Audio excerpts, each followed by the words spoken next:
I shall resign the presidency effective at noon tomorrow.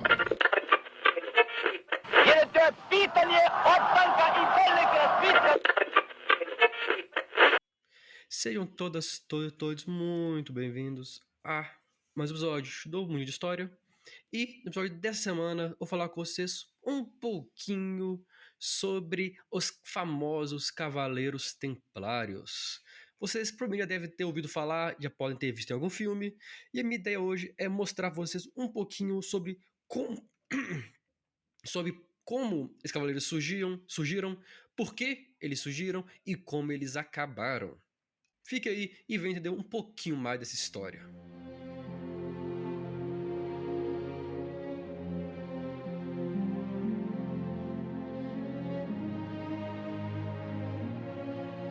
Para começarmos a falar dos Templários, nós temos que falar do ano 1099. Muito tempo atrás, mas um ano muito importante, pois foi quando, pela primeira vez em mais de 4 séculos, o domínio muçulmano da Terra Santa, a região de Jerusalém, da Palestina, acabou. Em 1099, os cruzados, os cavaleiros das cruzadas, foram capazes de reconquistar a Terra Santa. A Terra Santa já recebia diversos peregrinos cristãos. E, com o retorno das forças cristãs à Terra Santa, o número de peregrinações aumentou ainda mais. Mas, ao mesmo tempo, com o sucesso da cruzada, não tinha mais por que as tropas, os cavaleiros, ficarem lá e eles voltavam para a Europa, voltar para suas casas. O que acabava tornando a caminhada, a peregrinação algo perigoso. Você tinha que enfrentar longas estradas, longas viagens sozinhos. Aí que vem a questão. Alguns cavaleiros cruzados decidiram que iriam se dedicar a proteger esses peregrinos. Eles fazem votos religiosos mesmo, e tornam sua missão oficial. Eles iriam lutar em nome desses peregrinos, em nome dos fiéis. E eles foram chamados de pobres cavaleiros de Cristo. Esse nome se manteria por alguns anos, até que receberam o Templo de Salomão para usar como residência oficial. Eles agora, tendo um templo como local oficial, como casa, mudaram seu nome para a Ordem do Templo, e os seus participantes, os seus membros, seriam os famosos Templários. Vale destacar que a Ordem Templária, as ordens como um todo, fizeram algo único. Uniram a vida militar com a vida religiosa.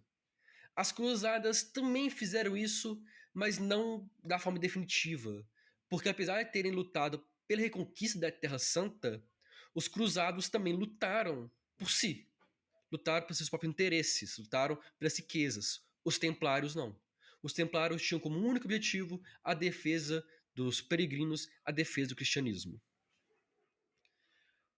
Desde o começo, já contaram com alguns privilégios concedidos pelo próprio Papa, na época, o Inocêncio II.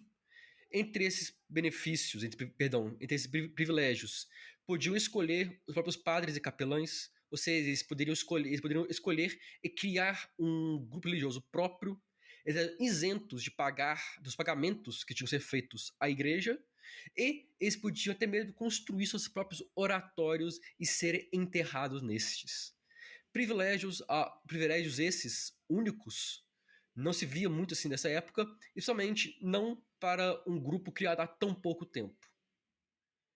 Dentro da ordem existiam a liderança, que era um mestre do templo, chamado de uma forma meio errada de grão-mestre, que é responsável por dar terras, receber um freire, dar ordens que deveriam ser inclusive acatadas imediatamente, e até mesmo decidir o que os freires, as pessoas que estavam dentro da ordem para auxiliar, para compor um conselho, poderiam ter como ofício. Ou seja, é de fato o chefe número um. Na hierarquia, ele era o principal. Havia também alguns cavaleiros que optavam por servir a ordem por um período específico, um prazo estipulado. Então, eles não faziam seus votos em si. Eles se apresentavam, juravam lealdade à ordem, serviam, depois retornavam. A única diferença é que eles usavam mantos ou pretos ou marrons. Por que isso? Porque a roupa clássica dos templários era um manto branco com a cruz vermelha. Isso era algo para os templários, algo para as pessoas que fizeram seus votos, que juraram lealdade eterna à causa. As pessoas temporárias, portanto, não poderiam usar isso. Vale destacar que eles conseguiam dinheiro de algumas formas diferentes. Primeiro, como de esperar, por doações. Era comum que grupos religiosos, reis, duques, nobres como um todo, fizessem doações à ordem como forma de mostrar sua lealdade a Cristo, como forma de apoiar o cristianismo. Mas, mas eles também eram detentores de terras. E nessas terras eles produziam, ou seja, colhiam, cultivavam, criavam animais, geravam dinheiro pela venda dos produtos, pela venda dos animais, que era posteriormente enviado até a Terra Santa para sustentar a ordem. Mas, de uma forma bem curiosa, eles também atuaram no mundo financeiro. Em 1135, por exemplo, um peregrino pediu um empréstimo para os cavaleiros para realizar, com o intuito de realizar uma peregrinação à Terra Santa. Em troca, ele disse que após sua morte, seus cavalos, terras e cultivos seriam entregues aos templários. Isso abriu uma porta para que os templários passassem a receber benefícios ou garantias em troca de financiar a ida de pessoa à Terra Santa. Algo muito curioso, porque a igreja condenava a usura. A igreja condenava esse tipo de prática, mas eles faziam mesmo assim. Eles tornaram quase uma instituição financeira. Pelas suas ordens, pelos seus templos serem lugares seguros, eles até mesmo realizavam, aceitavam depósitos bancários. Depósitos, inclusive, de reis e até mesmo do próprio Papa. E, obviamente, cobravam juros desses depósitos, desses empréstimos. Ou seja, eles passaram a se enriquecer de uma forma não tão ética, usando como desculpa a necessidade de proteger dinheiro, de proteger riquezas em um mundo europeu que cada vez mais voltava a comercializar à medida que a Idade Média passava. Eles atuaram na defesa dos peregrinos, mas também atuaram militarmente. Eles chegaram a combater as tropas de Saladino. Para quem não sabe, Saladino foi o líder muçulmano que reconquista a Terra Santa para os muçulmanos.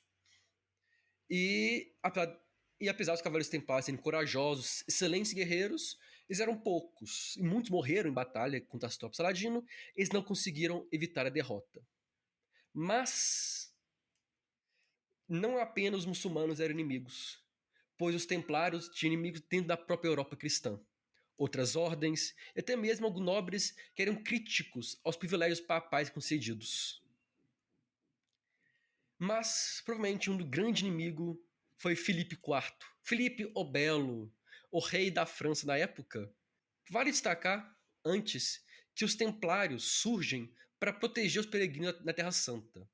Com a queda ou retorno da Terra Santa para os domínios muçulmanos, não fazia sentido um grupo cristão ficar lá para realizar essa defesa. Afinal de contas, o território não era mais cristão. Ou seja, já tinham perdido o motivo da sua existência. Junto com isso, Filipe IV, cujo reino enfrentava uma grave crise econômica por conta de guerras, viu nos templários uma forma de se recuperar economicamente. Ele queria os bens, as riquezas, as terras dos templários. Para isso, eles passaram a ser acusados de traição, de heresia, de serem contrários à fé cristã, e dessa forma eram julgados e condenados. Condenação, muitas vezes, seguida da execução, principalmente pela queima das pessoas nas fogueiras. Você pode estar pensando, mas nossa, o Papa não fez nada? Aí que tá. O Papa, na época dessa perseguição, era o Clemente V. Ele era extremamente leal e dependente do poder francês e quase um subordinado. Ele facilmente sucumbia à pressão do rei francês. Dessa forma, o próprio Papa não foi capaz de impedir a perseguição e a execução.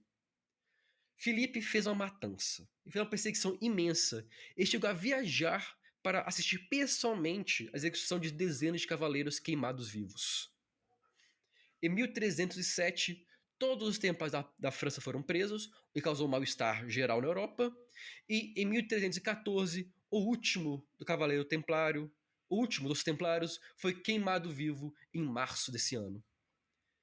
Ou seja, em menos de 300 anos, os cavaleiros templários surgiram como uma pequena ordem para proteger fiéis que peregrinavam, se tornaram uma ordem militar, religiosa, extremamente forte e poderosa, se tornou também uma ordem financeira, rica, perderam a Terra Santa junto com os outros católicos, os outros cristãos, decaíram, foram perseguidos e viram seus bens tomados, suas terras confiscadas e seus membros assassinados pelo governo francês. Eles não foram os únicos cristãos que se organizaram em ordens. Nós tivemos muitas mais ordens, os próprios hospitaleiros, que eram um grupo de ordem religiosa, inclusive inimigo dos templários, surge na mesma época, atuava inclusive mais na área hospitalar, na área de cuidado,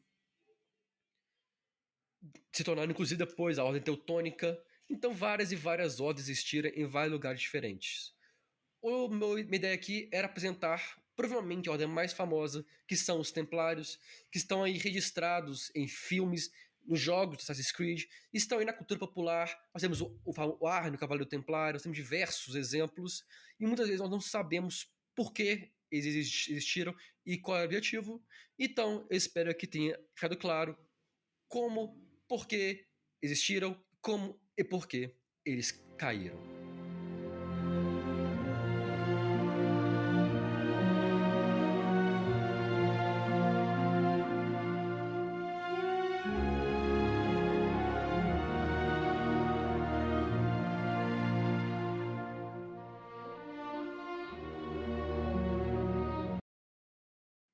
Eu agradeço a todo mundo que estar aqui. Convido vocês a nos seguirem no Instagram, Twitter, Facebook, Blue Sky e TikTok, nas páginas do Mundo de História. Por meio delas, você está sempre por dentro de quando um novo episódio for publicado. No nosso Instagram, você encontra ainda o link para o nosso Apoia-se, para você que tem interesse e condições financiar nosso podcast com valor único, valor mensal, que ajuda a manter o programa no ar. Mas você também pode nos ajudar e muito compartilhando esse e outros episódios com seus colegas, amigos, familiares, qualquer um que você acha para gostar desse, de outros temas e de se aprofundar um pouquinho mais na história. No mais, espero que tenham gostado do episódio, espero que tenha achado interessante. Vejo todos vocês na próxima semana. Um grande abraço e até lá.